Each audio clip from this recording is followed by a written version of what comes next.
वैद्यकीय संशोधन भाग 37 हिंदी वैद्य दिलीप गाडगील पुणे मन संबंधी विचार। तो इस केस में ऐसा है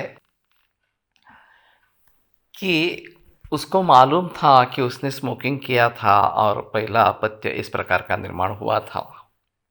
फिर भी दूसरे समय में वो वही जो भूल है वो दोहरा रही थी और उसका कहना था कि मुझे इस बच्चे की हालत देखी नहीं जाती और फिर मुझे बहुत तनाव आ जाता है और इसलिए मैं स्मोक करती हूँ।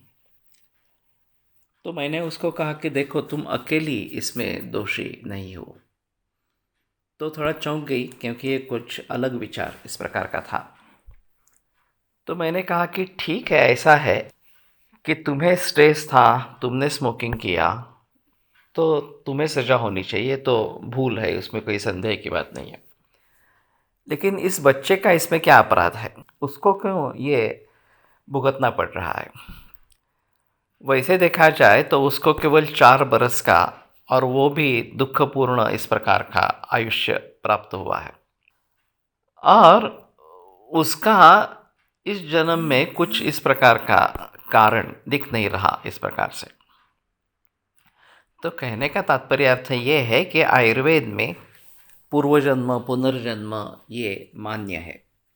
गीता में जो तत्वज्ञान बताया है कि आत्मा एक शरीर को छोड़कर दूसरे शरीर में प्रवेश करता है, जैसे हम एक वस्त्र बदलते हैं उस प्रकार से ये सिलसिला होता है। तो अपने साथ अपने कर्मों को लेके जाता है और यही कर्म अगले जन्म में दैव के रूप में हमारे साथ होता है। तो वो कर्म जिस प्रकार का अच्छा या बुरा हो, उस दृष्टि से हमें अच्छे या बुरे फल प्राप्त होते हैं। और इस बच्चे का पूर्व कर्म बहुत ही बेकार, बहुत ही बुरा इस प्रकार का होगा और केवल अपने किए हुए कर्मों की सजा भुगतने के लिए ही उसको जन्म लेना था। और फिर तुम्हारी बच्चेदानी उसके लिए एक अच्छी जगह स्थापित हुई, क्योंकि तुमने ये इस प्रकार के स्ट्रेस और स्मोकिंग के जरिए ऐसे बच्चे के, ऐसे आत्मा के बुलाने के लिए अच्छा समझा था। तो अगर तुम ऐसा चाहती हो कि इस प्रकार का हादसा फिर से न हो, जो भी आत्मा है वो अच्छे कर्मों वाला आत्मा इस प्रकार का आए, तो तुरंत स्मोकिंग छोड़ दो। उसने बात मान ली और तो स्मोकिंग छोड़ दिया। वास्तव में ऐसा होता है कि आत्मा का प्रवेश जब गर्भधारणा होती है उसी समय होता है। ये तो कब के कर चुका है आत्मा प्रवेश। फिर भी उसको समझाने के लिए मैंने ऐसा बताया कि इस प्रकार के आत्मा को तुम मत बुलाओ जिसका पूर्व कर्म बहुत ही बुरा इस प्रकार का हो। फिर वो फिर से एक बार जग गया तो मैंने उसके पिता को कहा कि तुम मसाज करो। उसके मसाज के बाद भी वो सो गया। फिर मैंने पूछा, घर में कुछ सोना है क्या? तो बोले कॉइन है।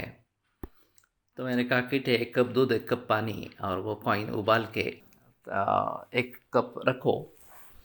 जब वो फिर से जग गया तो उसने पहले कहा कि मुझे भूख लगी है, तो वो दूध पिया और लाइफ में क्वालिटी आ गई। जो क्वालिटी बिल्कुल ही नहीं थी, केवल उसको मरते देखना इस प्रकार का चल रहा था, वो 15 दिन तक जिंदा रहा और अगला बच्चा जन्म लेते समय तो अच्छा था। कहने का तात्पर्य अर्थ ये है कि कार्य कारण भाव कहीं कहीं होता है, कहीं कहीं नहीं होता है, ऐसा हम नहीं समझ सकते। कार्य कारण भाव सभी जगह होना ही है, बिकॉज बगैर कारण कार्य होगा ही नहीं।